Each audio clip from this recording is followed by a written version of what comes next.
Here's my quick review and overview of the 2025 Toyota Sienna XLE.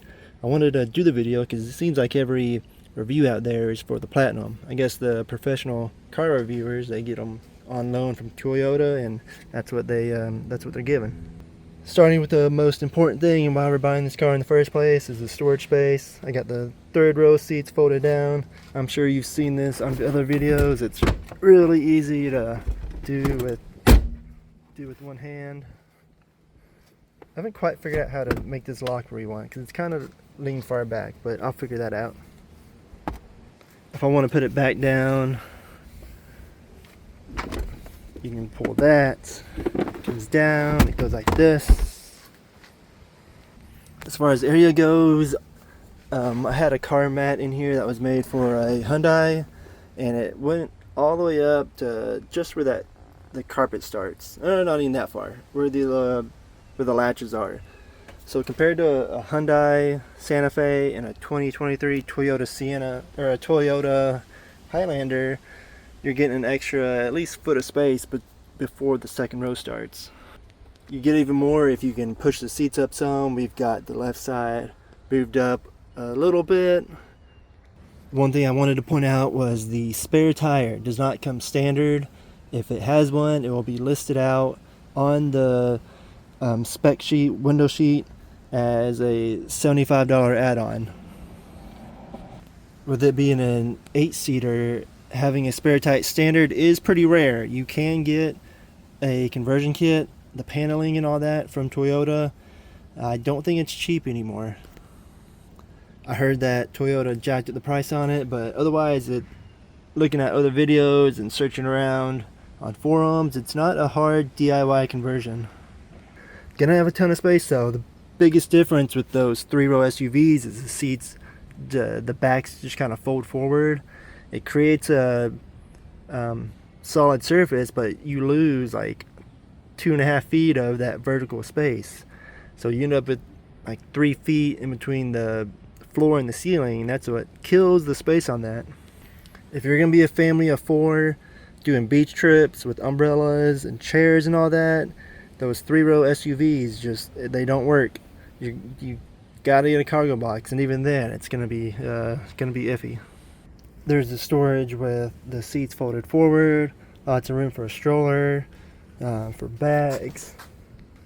There's the storage area with the seats up and used. I'm in a fisheye view, but you can still get a good idea. You can definitely put strollers back here. I'm sure you've seen people do bag tests, luggage test. Here's with that cargo mat back in, kind of get an idea of the space. I do want to get the Toyota trifold mat. Look it up. It looks like a decent product to give that full coverage, and it makes it easy when you got the 3 rows up. It kind of folds back down into the just the back cargo area. The XLE has the kick to open doors. Do it real quick. Opens right up. One thing reviews mentioned was this door doesn't go back as far as other minivans. I think that's the truth. We got our rear facing car seat scooted up some so that we can get that easier in and out. You can kind of see like right there that doesn't go back quite as far as you would think. Otherwise, lots of leg room. If you don't have car seats and got passengers, adults can easily fit back here. The middle seat is not comfortable, but an adult can easily squeeze in between the two if you need to. Definitely would not recommend for a long road trip. It just digs into your butt. It's not a comfortable seat. Gas mileage, of course, is great. I'm at 31.2 miles after about 250 miles of use. That 9,000 numbers until my next oil change. I don't know how to change that. Haven't put gas in it yet, so 250 miles and I'm at 3/4 of a tank.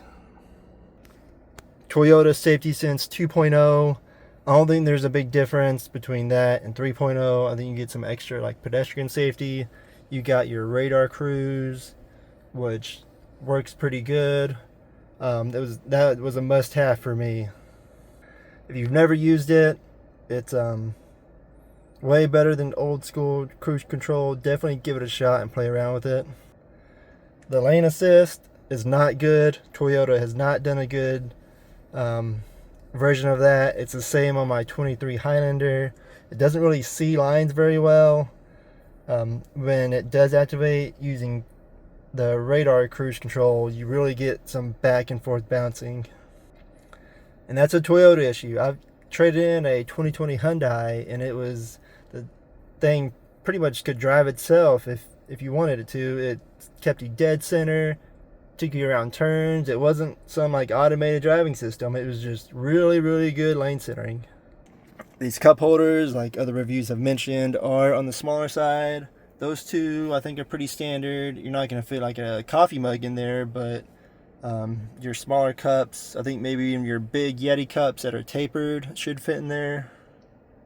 These are smaller, they're useless. To-go coffee cup, like a cardboard cup, will fit in there, but otherwise it's pointless. They should have just left that, just had that empty and just had it as extra storage. People online refer to this thing as a black hole. It is. So you can't really see, but back down in there, it's just a void into nothing. And if something falls in there, you can't get it out. You gotta disassemble damn near the whole car to get anything that falls in there. And I've also seen people that something fell and they got stuck. They weren't able to close this door anymore. Otherwise, there's plenty of storage in there. I wish they had like a rail here for like a little cubby thing, so you could have like essentials not buried, but that's not there. Road noise and drive. Road noise does seem a little louder. It seems like noise gets in through the door, the sliding doors, so I guess there's not adequate sealing there. The rest of the road noise from like the windows and the other doors seems fine to me. It doesn't seem any louder than our Highlander or the Santa Fe that I traded in. Driving, I'm not a car guy, but this gets up and goes. I can pass people, I can get on the highway. I haven't yet been like wishing there was more power behind it. Gotta get used to it being a hybrid. You turn the car on, there's no sound. Definitely got to get used to that. Once it does switch over to the engine, it doesn't seem too loud. You can definitely tell that the engine's there and it's revving. My sales guy didn't show me any of this, but make sure that your power door button is like that, and that makes it so that you can use the different buttons in the back to open the sliding doors. Whenever you gotta put gas in, it's a locking gas door, so you got to hit that to pop it open. If you got any specific questions on the XLE trim specifically, put them in the comments. If you're viewing this, you can probably tell that this is my first video on the channel, so I'll probably respond to all of them for all like 2 comments I might get over the next year.